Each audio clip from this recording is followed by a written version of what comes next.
welcome to another edition of Tuscaloosa Talks. Today I am joined by two amazing public servants who lead our fire department, our police department. I've got Chief Randy Smith here of Tuscaloosa Fire and Rescue, Chief Brent Blankley with Tuscaloosa Police Department.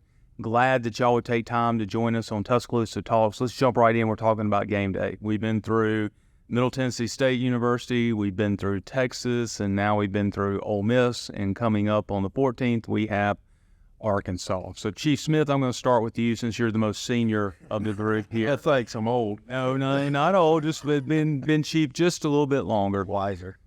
Describe to the public what exactly are the responsibilities beginning game day weekend for Tuscaloosa Fire and Rescue. Well, we have a final meeting Thursday with the university, just going over the game day operations and, if anything occurs, what needs to happen for them. Usually Friday nights, our fire marshal's office, we put several inspectors, investigators out on the strip to associate and to work with TPD. They usually make multiple rounds to every bar in town, letting them know first and foremost, hey, we are out, we are counting, we are watching and monitoring the traffic, in your facility. They'll go through a couple of times, when they do find an issue, they'll go through, they'll count, they'll come back out, it'll be two of them, they'll get together, they'll look at their numbers, they'll go back in and count again. Sometimes they'll come up to the manager on duty and tell them, you're getting close, you need to limit it to one in, one out. But at the end of the day, their job is to make sure that people are safe. And we want to make sure that everybody enjoys game day, everybody enjoys the experience. The city, opens its doors to have everyone here then. But again, it has to be in a safe manner. So what happens on Saturday? Saturday, we do the same thing for the fire marshals after the games.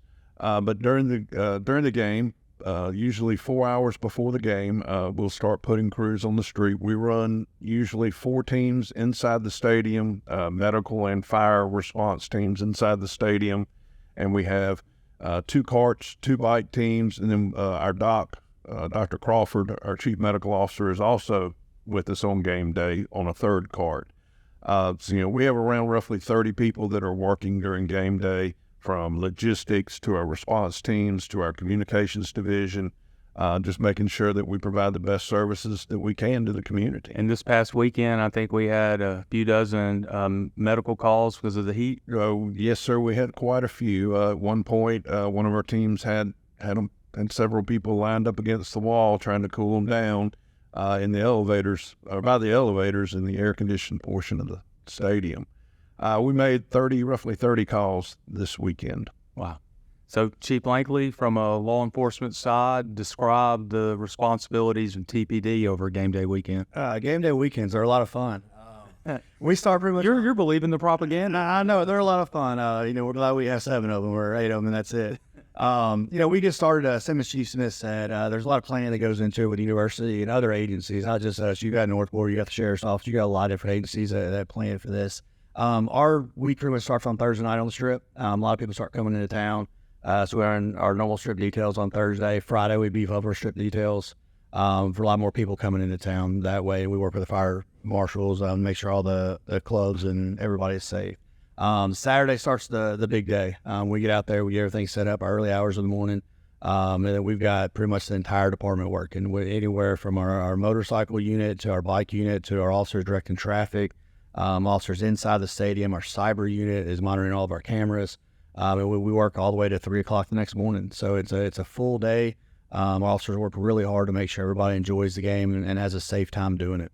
So let's talk about UAPD real quick. This year, we began a series of meetings, not just you, but Tuscaloosa Fire and Rescue and all of our departments that are responsible for game day operation, joint meetings that took place over the summer.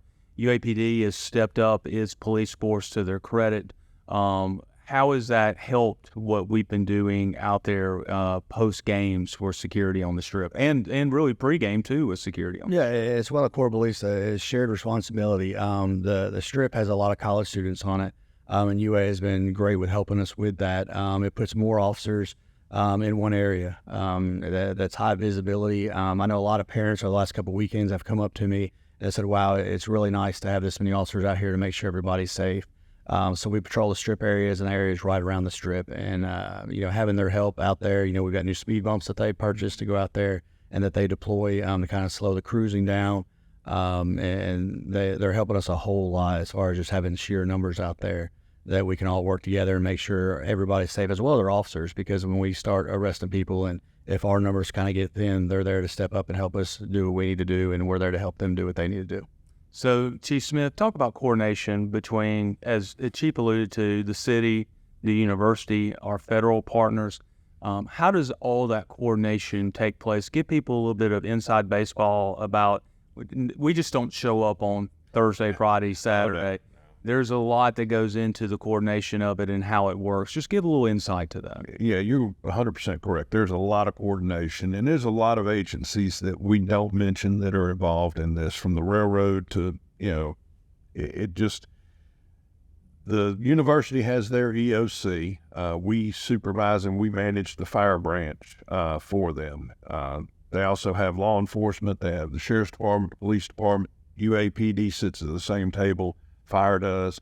Then they also have all their facilities personnel. They have a representative of each agency inside the university, or each division inside the university, that sits in this EOC, in this command center. Basically, they monitor and they're there to support us in the need. If we have some type of major incident go on, they provide the additional support. They can provide the coordination for outside agencies coming in to assist if it ever got to that point. We rely heavily not only on the people we have inside the stadium and the personnel we have outside the stadium, but there are times, especially during extreme heat, the first few games, that we'll bring in on-duty resources from the community, from Fire Station 2 right down the street, visits the campus a lot during game day weekend. Well, one of the challenges I think that kind of gets lost, and one of the things I'm very proud that the city's been able to do is, yes, we have to worry about all the population, because we become Alabama's largest city within 24 hours, within 2 square miles. We still have 71 square miles of the city to protect, even while the football game is going on. And that's a responsibility I know that you guys, you take on and you meet every game day weekend. So, Chief, you've been with the city now since 2006. Yes, sir. So you've seen a lot of changes in your time. What are some of the biggest changes you've seen from a patrol officer all the way up to chief? Oh man, with game day. With game day, I think it just grows. I think when Coach Saban came in, everything kind of exploded, and you see the ramp up, all across town. It's just the operations have gotten bigger, but our technology has also gotten better. I think that's one thing that you and the city council have put so much money to our technology with our cyber unit, that even though we may have less officers in a particular area, we have more technology to watch that area. And I think that's one of the biggest things is just the technology that we can use and our partnership. When I was a patrol officer, you don't always think about the partnerships you have with other agencies, because you're on the bottom and you're worried about your day calls day in and day out. But since I've taken over as chief, the partnerships that we make and how big of a difference that makes, you really start to realize that you need everybody's help. And it's a big team effort. It's not just TPD or UAPD or fire rescue. It's everybody coming together, getting a fun day out of the way. So our officers and firefighters, everybody else can go home to their families that day. Well, and I know that it's kind of interesting to look at our tech stream on game days. You guys are doing so much out there that the public really doesn't see it, and that's a good thing. That means we're succeeding. If the public goes out, enjoys the ball game, then goes home safely, we've done our job by really being invisible, but everyone having that quiet confidence that we're there. Now, Chief, I'm going to hit you with a kind of a surprise question from left field. You've done Mardi Gras in Mobile and game days. Any similarities, any major differences? No, it's a lot of similarity. I mean, the crowds can be, overwhelming at times. Mardi Gras expands a 3-week period.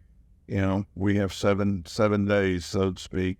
But really, when you look at it, the leading up to it, is 14 to 21 days, just depending on the circumstances. So they're comparable. Both of them increase the community and tax the resources. And that's the biggest thing. If it wasn't for the police department's support, there was a lot of things that we wouldn't be able to do, and I'm sure it's the same.